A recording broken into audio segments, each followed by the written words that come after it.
Hello guys, welcome to V learning classes. तो चलिए आज स्टार्ट करते हैं next topic, capacitors in parallel. तो यहाँ पर जो कैपेसिटर्स की तो यहाँ पर जो नेक्स्ट टॉपिक है वो क्या है, कैपेसिटर्स इन पैरेलल है। अब की बार जो कैपेसिटर्स को किस में कनेक्ट करेंगे, अब की बार कैपेसिटर्स को कनेक्ट करना है, किस में, पैरेलल में कनेक्ट करना है। तो पैरेलल में कैसे कनेक्ट करते हैं कि स्टार्टिंग में देखते हैं यहाँ पे कि 3 कैपेसिटर्स है। The capacitors are said to be connected in parallel between 2 points. ठीक 2 पॉइंट्स के बीच में अगर हमें कैपेसिटर को जोड़ना है तो उनको पैरेलल कब बोलेंगे, if we can proceed from one point to other point along different path. अगर हम एक पॉइंट से दूसरे पॉइंट पे, सीरीज में क्या होता है, एक पॉइंट से, क्योंकि 2 पॉइंट के बीच में सीरीज कम्बिनेशन करना था, 2 पॉइंट के बीच में पैरेलल कम्बिनेशन करना था। अगर 2 पॉइंट के बीच में अगर हम एक ही पाथ से जाते हैं तो वो सीरीज कम्बिनेशन होगा।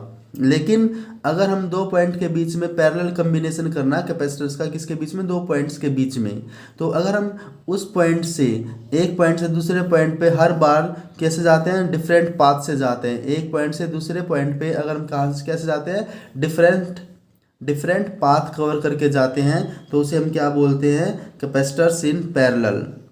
तो if we can proceed from one point to other point along different paths, उसे हम क्या बोलते हैं, कैपेसिटर्स इन पैरेलल बोलते हैं।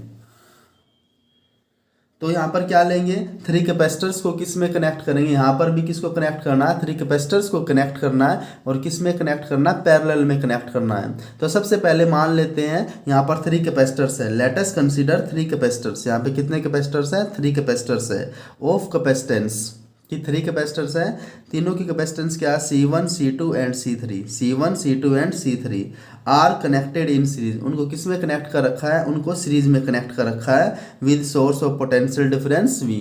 With source of potential difference V मतलब यहाँ पे जो बैटरी या सेल लगा रखी है उसका पोटेंशियल डिफरेंस कितना V है। और किसको कनेक्ट कर रखा है यहाँ पे, C1 को, C2 और C3 जिनकी कैपेसिटेंस है, जिनकी कैपेसिटेंस है, कैपेसिटर्स की कनेक्ट है। तो कैपेसिटर्स को हमने यहाँ पर कनेक्ट कर रखा है, किससे, बैटरी या सेल से। कितने कैपेसिटर्स को कर रखा है, 3 कैपेसिटर्स को कर रखा है, और वो भी किस में कर रखा है, पैरेलल में कर रखा है। तो यहाँ पर कितने कैपेसिटर है, 3 कैपेसिटर्स है। मान लेते हैं एक कैपेसिटर ये रहा,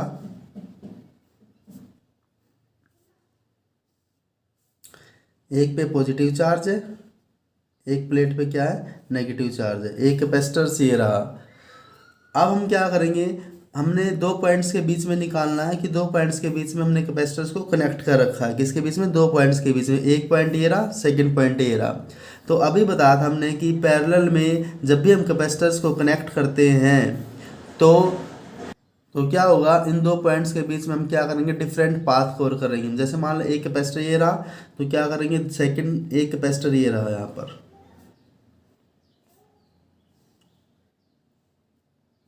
इसका मतलब क्या है कि जो ये कैपेसिटर है, इस कैपेसिटर का स्टार्टिंग पॉइंट यहाँ पर और इसका भी स्टार्टिंग पॉइंट यहाँ पर। अगर मान लेते हैं हम थर्ड कैपेसिटर भी यहाँ पे कनेक्ट करते हैं, थर्ड कैपेसिटर, उसका भी स्टार्टिंग पॉइंट कहाँ पर आएगा, यहीं पर आएगा। तो हमने क्या किया, 3 कैपेसिटर्स को कनेक्ट किया, किसको कनेक्ट किया, यहाँ पे 3 कैपेसिटर्स को कनेक्ट किया, सभी का स्टार्टिंग पॉइंट एक पॉइंट पे, या ऐसे बोल सकते सभी का जो एंड पॉइंट है वो भी एक पॉइंट पे। या ऐसे बोल सकते हैं कि एक पॉइंट से दूसरे पॉइंट पर जाने के लिए हम क्या यूज कर रहे हैं, डिफरेंट पाथ यूज कर रहे हैं। क्या यूज कर रहे हैं, डिफरेंट पाथ। तो इसे हम क्या बोलते हैं, पैरेलल कॉम्बिनेशन बोलते हैं। इसका मतलब क्या, सभी के स्टार्टिंग पॉइंट एक पॉइंट पे आ गए, सभी के जो एंड पॉइंट थे वे एक पॉइंट पे आ गए। इसको किससे कनेक्ट कर रखा है, सोर्स ऑफ पोटेंशियल डिफरेंस। मान लेते हैं यहाँ पे इसको बैटरी या सेल से इसको कनेक्ट कर रखा है, और सोर्स ऑफ बैटरी या पोटेंशियल यहाँ पे क्या है, V मान लेते हैं। क्या मान लेते हैं, यहाँ पर V है। तो इसकी कैपेसिटेंस कितनी थी, इसकी कैपेसिटेंस C1 थी, इसकी कैपेसिटेंस C2 थी, इसकी कैपेसिटेंस कितनी थी, C3 थी। लेकिन अब हम यहाँ पे चेक करेंगे कि ये टर्मिनल, ये टर्मिनल, ये टर्मिनल सारे के सारे किससे कनेक्ट है, एक ही पॉइंट से कनेक्ट है। ऐसे ये टर्मिनल, ये टर्मिनल, ये टर्मिनल सारे किससे कनेक्ट है, एक ही पॉइंट से कनेक्ट है। तो ये सारे टर्मिनल भी एक पॉइंट से कनेक्ट है, ये सारे टर्मिनल भी एक पॉइंट से कनेक्ट है। सब में वोल्टेज क्या जाएगी, इसमें भी वोल्टेज सेम रहेगी, इसमें भी वोल्टेज सेम रहेगी, इसमें भी वोल्टेज सेम रहेगी। तो यहाँ पर क्या डिवाइड होगा, चार्ज डिवाइड होगा। पैरेलल में वोल्टेज सेम रहती है, चार्ज डिवाइड होता है। सीरीज में इसका उल्टा होता है, वहाँ पे वोल्टेज वोल्टेज डिवाइड होती है, चार्ज सेम रहता है।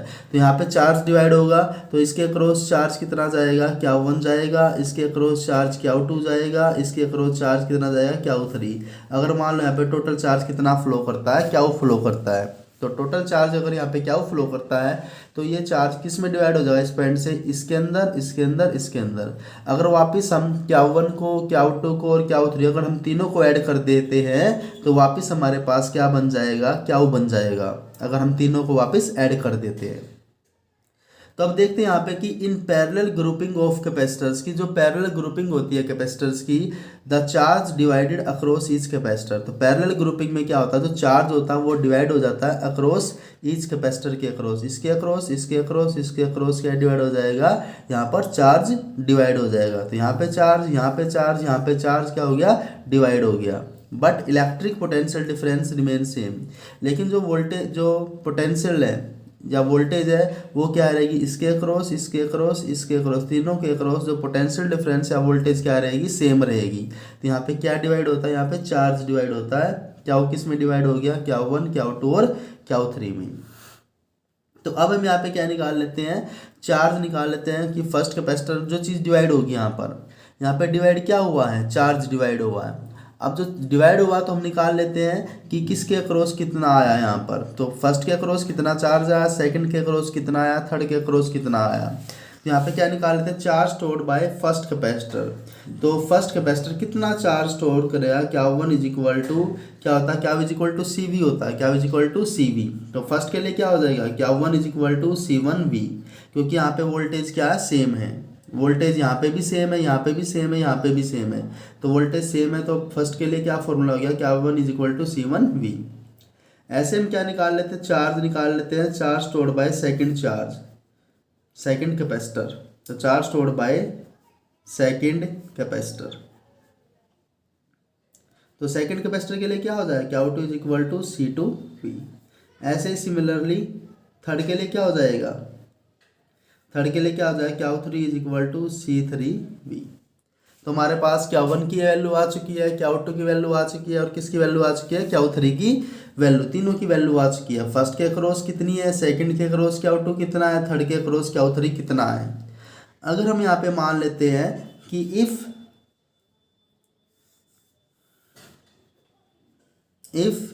यहाँ पे क्या हो जाए, Q क्या यहाँ पे टोटल चार्ज है, if Q is total charge, if यहाँ पे Q यहाँ पे क्या है, Q इज यहाँ पे टोटल चार्ज हो जाए, अगर Q यहाँ पे टोटल चार्ज है और V यहाँ पे क्या है, total potential difference, V is यहाँ पे क्या है, टोटल पोटेंशियल डिफरेंस,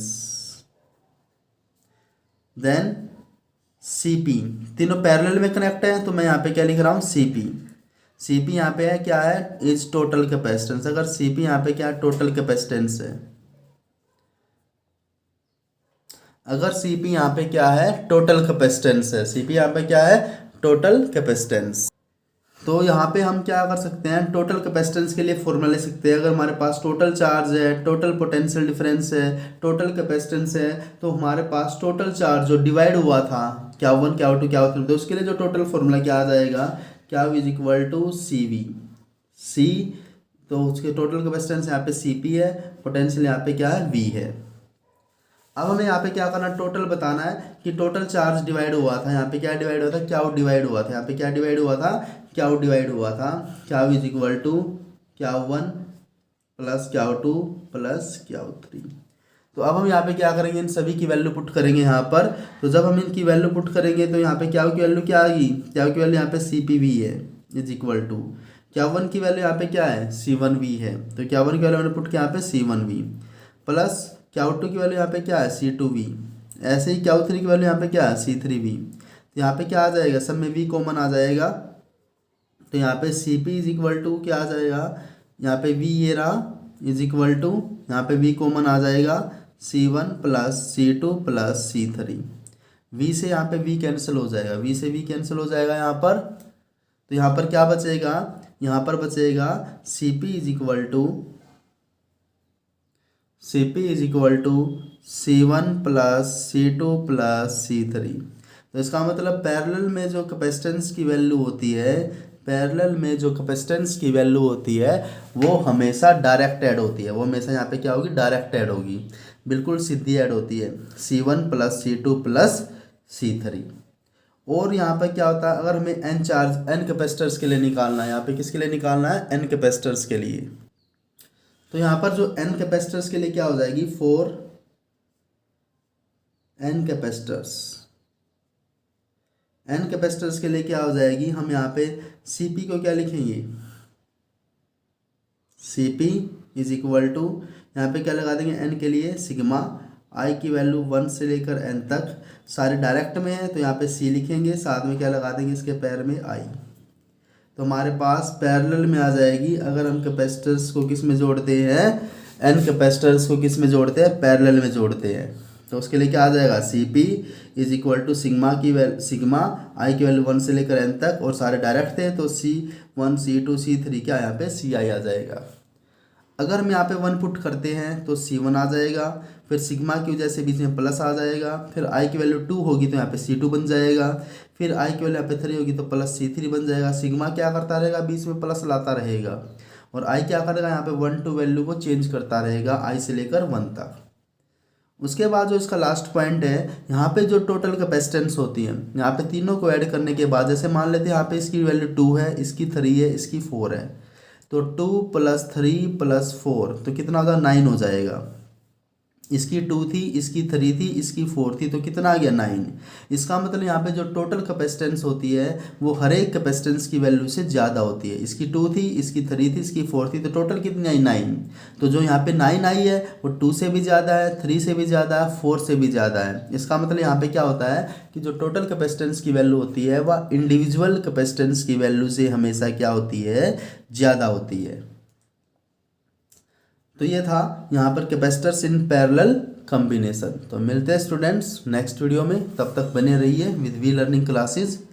अगर ये वीडियो आपको पसंद आए तो लाइक शेयर एंड सब्सक्राइब करना ना भूलें। Thank you.